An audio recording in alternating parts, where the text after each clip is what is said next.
Emotional ആക്കി കഴിഞ്ഞാൽ Kerala like നമ്മൾ ഇത്രയും ലെവല് മാറി പിടിക്കുമെന്ന് എനിക്ക് തോന്നിയില്ല. സോറി, അതിൻ്റെ ആഫ്റ്റർ ഇഫക്റ്റ് ഇപ്പോഴും ഉണ്ട്. നമ്മൾ ഇമോഷണൽ ആക്കി കളയും. സീരിയസ്ലി പറ്റില്ല, കണ്ടിരിക്കാൻ പറ്റില്ല, പറയാൻ വാക്കുകളില്ല.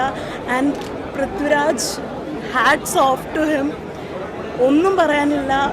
V have talk to another ലെവലിനെ പറയാൻ പറ്റുള്ളൂ. ആൻഡ് ഇമോഷണൽ, അത്രയും ഇമോഷണലാക്കി കളയുന്ന ഒരു ഫിലിമാണ്. Must watch, everybody should watch this film. And രോമാഞ്ചം വരുന്ന പോലത്തെ ഒരു ആഫ്റ്റർ ഇഫക്റ്റാണ് വന്നത്. And everybody should watch this film. Thank U.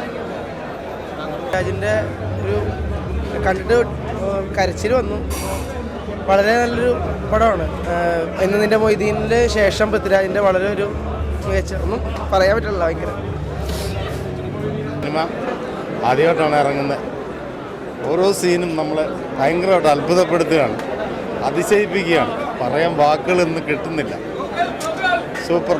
സാറിനെ എങ്ങനെ എന്ത് പറയണമെന്നറിയില്ല. ഇതുപോലെ ഡയറക്ഷൻ മലയാള സിനിമയിൽ വന്നിട്ടില്ല, ഇനി വരുമെന്നറിയില്ല. കൊള്ളാം, നല്ല പടമാണ്. സൂപ്പർ.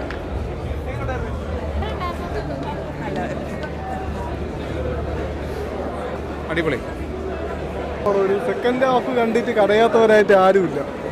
അപ്പോൾ ഈ നല്ല പടം. പൃഥ്വിരാജിൻ്റെ ഡെഡിക്കേഷൻ എടുത്തു പറയേണ്ടതാണ്. എന്തായാലും ഇത് ഓസ്കാർ മസ്റ്റാണ്. അപ്പോൾ ഈ നല്ല ഡെഡിക്കേഷൻ എന്ന് പറഞ്ഞാൽ അവർ ഷർട്ട് വീണ രംഗം കണ്ട ഗുണ്ട് പോലെ ഇരുന്ന പൃഥ്വിരാജ് ഈർക്കിൽ പോലെയാണ് ആ സീന് കാണുമ്പോൾ. കണ്ണറിയാത്തവരാരും കാണില്ല. അത്രയും അടിപൊളി പടമായിരുന്നു. അതിനെ എടുത്തു പറയാൻ കംപ്ലീറ്റ് ആക്കാൻ എന്തുകൊണ്ടും അടിപൊളി പടം. എനിക്ക് ഇഷ്ടപ്പെട്ടു. തിയേറ്ററിൽ തന്നെ കാണണം. സെക്കൻഡ് ഹാഫ് ഇരുത്തി ശരിക്കും പറയാം ഓസ്കാർ ലെവൽ പടം. OTT പ്ലാറ്റ്ഫോംസിലൊന്നും കാണരുത്, തിയേറ്ററിൽ തന്നെ കാണണം. Very very must watch. ഈ വർഷത്തെ അവാർഡ് എന്തായാലും പൃഥ്വിരാജിനുണ്ടാവും.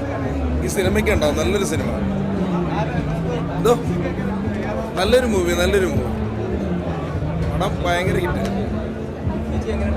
അടിപൊളി സിനിമ. മെസ്സീസ് ചിത്രം സൂപ്പർ.